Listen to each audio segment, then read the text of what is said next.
اور خولي بن یزید آگے بڑھ کے سر انور کو جدا کرنے کی تیاریاں کر رہا تھا. سنان بن انس آگے بڑھا لیکن کپ کپا کے پیچھے ہو گیا. خولي بن یزید آگے بڑھا, وہ بھی پیچھے ہو گیا. پھر شمر آیا اور شمر آپ کے جسم نازک کے اوپر بیٹھ گیا. حضرت امام حسین نے جب دیکھا تو اس کے بدن کے اوپر برس کے پھل پیری کے نشان تھے. تو حضرت امام حسین کی زبان سے نکلا صدق اللہ و صدق رسول اللہ, میرے آقا میرے اللہ نے سچ کہا. اس نے کہا کیا سچ کہا؟ کہا ایک دن میں حضور کی خدمت میں حاضر تھا تو حضور نے فرمایا تھا میں دیکھ رہا ہوں ایک چتکبرا کتا میری اولاد کے خون میں منہ مار رہا ہے. آج میں دیکھ رہا ہوں کہ مصطفیٰ کریم کا وہ فرمان جو ہے وہ پورا ہو رہا ہے. وہ غصے میں آیا. امام جلدی اپنی پیشانی سجدے میں رکھی اور اللہ کی بارگاہ میں امام کے آخری لفظ تھے اللہم رضن بقضائک وصبرن علی بلائک تسلیما لامرک سبحان ربی الاعلی سبحان ربی الاعلی سبحان ربی الاعلی. مالک بھائی بیٹے بھتیجے بھانجے جانثار آیان و انصار سب کچھ لٹا کے عباس کے بازو کٹا کے جو جا سکتے تھے انہیں بھیج کے جو جا نہیں سکتے تھے خود اٹھا کے لے جا کر کے عباس کے بازو قلم کروا کے یہ خیمے کے اندر بچیاں یتیم ہو گئی ہیں, سہاگ اجڑ گئے ہیں. میرے مالک سب کچھ لٹا کے نبی کا گھر اجڑ گیا, ایک ایک پتی گر گئی. جن کو بلایا گیا تھا آج ان کی میزبانی تیروں تلواروں اور نیزوں سے ہوئی. لیکن مالک تو دیکھا میری زبان پہ ہائے نہیں آئی, میں نے اف تک نہیں کی, زخم پہ زخم کھا کے جی, خونے جگر کے گھونٹ پی, آہ نہ کر لبوں کو سی. یہ عشق ہے, یہ دل لگی نہیں, یہ محبت ہے. یہاں لوگ مصلوب بھی ہوتے ہیں, یہاں لوگ سولی بھی چڑھتے ہیں. حکم ہوتا ہے خبردار اگر آہ بھی کی تو صابروں سے نام کاٹ دوں گا. کہا مالک اللہم رضن بے قضائے کا, جو تقدیر تھی میں اس پہ راضی ہو گیا. وصبرن علی بلائے کا, مالک تو نے دیکھا میں نے صبر بھی کیا. تسلیماً لامرے کا, مجھے مالک اعتراض بھی کوئی نہیں, جو تیرا حکم تھا میں نے اس کو تسلیم بھی کر لیا. سبحان ربی الاعلی. مالک تو بڑا ہے, تو بڑا ہے. حسین سب کچھ لٹا کے, بچے کٹا کے, بازو کٹا کے, گھر اجاڑ کے مالک تیری بارگاہ میں حاضر ہو رہا ہے اور اتنا کچھ کرنے کے باوجود بھی تیرے پہ راضی ہے. میرے مالک تو بھی بتا, تو بھی حسین پہ راضی ہوا ہے یا کہ نہیں ہوا ہے؟ تو بھی حسین پہ راضی ہوا ہے کہ نہیں ہوا؟ آواز آئی اس پیاسے پر علی شیر خدا کو ناز ہے, اس نواسے پر محمد مصطفیٰ کو ناز ہے. اوروں نے بھی سجدے کیے پر اس کا عجب انداز ہے, اس نے وہ سجدہ کیا جس پر خدا کو ناز ہے. اے حسین ابن علی تم پر سلام, میرے ساتھ مل کے کہہ دو اے حسین ابن علی تم پر سلام, اے حسین ابن علی تم پر سلام. یہی وقت تھا جب خاندان نبوت لٹ رہا تھا, دوپہر کا وہی سما, وہی لمحے. ان ہواؤں کو ہاتھ جوڑ کے کہو ہمارا سلام کربلا والے آقا کے حضور پہنچا دے, اور عرض کرو اے حسین ابن علی تم پر سلام, نازش آل نبی تم پر سلام, تم پہ لاکھوں رحمتیں لاکھوں سلام. اے شہیدان محبت کے امام, لالا گوں لالا بدن لالا کفن, اے چمن اندر چمن, زندگی ہی زندگی تیری حیات, اے حیات اندر حیات. افتخار ملت بیضا ہے تو, رب کعبہ کی قسم یکتا ہے تو. فخر کا دل میں دریچہ باز کرنا چاہیے, جن کا تو آقا ہے ان کو ناز کرنا چاہیے. ہم واہ حسین والے ہیں, آ حسین والے نہیں ہیں.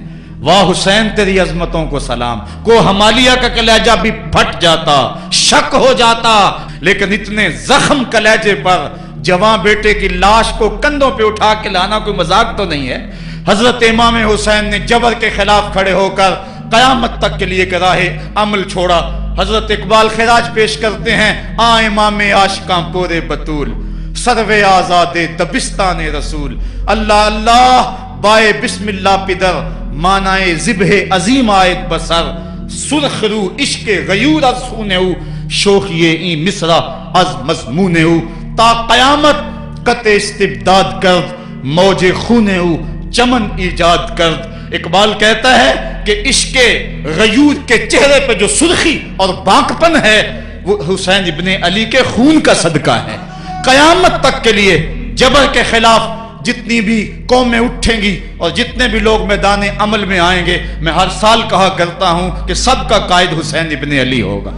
مہاتما گاندھی نے جب اپنی قوم کو کہا برطانوی سامراج کے خلاف کھڑے ہو جاؤ، اور قوم سے خطاب کرتے ہوئے مہاتما گاندھی ہندو نے کہا کہ تم کہو گے وہ حکومت جس کی سلطنت میں سورج طلوع اور غروب بھی ہوتا ہے، اس سے ٹکرانا حماقت ہے، خودکشی کرنے کے مترادف ہے۔ لیکن اس کے باوجود میں کیوں کہہ رہا ہوں کہ اس سامراج کے خلاف کھڑے ہو جاؤ؟ مہاتما گاندھی نے کہا تھا اس لیے کہ میرے سامنے حسین ابن علی کا کردار موجود ہے۔ آج پوری دنیا کے اندر ظلم اور جبر کی ہوائیں چل رہی ہیں، اور اس وقت امت مسلمہ کو کردار حسین ادا کرنے کی ضرورت ہے۔ اگر ہم نام حسین ابن علی کا لیں اور کرتوتیں اور لچھن سارے یزید والے ہوں، تو یہ لفظ لفظ، حرف حرف اور قدم قدم حضرت امام حمام سے منافقت ہے۔ آؤ اگر میں نام حسین لیتا ہوں تو گھر بھی اجڑ جائے، حق کا پرچم کبھی نہ گرنے دوں۔ میں اور آپ اس عزم کے ساتھ میدان عمل میں اتریں۔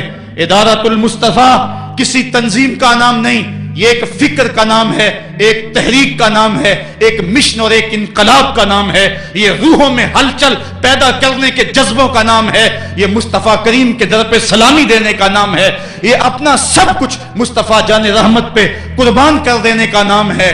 آؤ ادارۃ المصطفیٰ کے پلیٹ فارم پہ آپ میدان عمل پہ نکلیں۔ حضرت امام حسین نے اسلام کے گرتے ہوئے پرچم کو تھام لیا، اور جبر کی آندھیوں کے مقابلے کے اندر بھی اس پرچم کو خم نہیں ہونے دیا۔ آج میں اور آپ ان کا مشن، ان کی فکر لے کر میدان عمل میں نکل آئیں، قرآن کا پھریرا بنا کر، قرآن کا پرچم ہی سینوں میں تھام کر، اہل بیت کی محبت اپنے سینوں میں لے کر میدان عمل میں نکلیں اور قرآن کی دعوت گھر گھر دیں۔ اور اب رکنا نہیں، اب تھمنا نہیں، فردوس میں جا کے دم لینا، آفاق کے ہر ہر گوشے میں قرآن سنا کے دم لینا۔ اب یہ اٹھنے والے قدم آگے بڑھتے رہیں۔ یہ درس قرآن کا جو قافلہ ملک کے طول و عرض کے اندر روا دوا ہے، اس میں ایک جوش پیدا ہو جائے اور اس کے اندر ایک انقلاب پیدا ہو جائے۔ کوئی گھر ایسا نہ رہے، کوئی بستی ایسی نہ رہے، کوئی کان ایسا نہ رہے جس کان تک قرآن کا نغمہ نہ پہنچنے پائے۔ ادارۃ المصطفیٰ کے جوان سال مبلغ گلی گلی کوچے کوچے پھیل جائیں، اور جو داعی ہیں، دعوت دینے والے ہیں، اگر وہ خود پیغام پہنچا سکتے ہیں تو اشہد بلال عند اللہ اشہد، بلال کی اشہد بھی اللہ کو قبول ہے۔ وہ ٹوٹے پھوٹے لفظ لے کر میدان عمل میں نکل آئیں، ورنہ وہ سیڈیز لے لیں، وہ اور کتب لے لیں، وہ دین کا نعرہ لے لیں، وہ پیغام حق لے لیں، اور گلی گلی کوچا کوچا اسوہ شبیری اور نام حسین کی دہائی دیتے چلے جائیں۔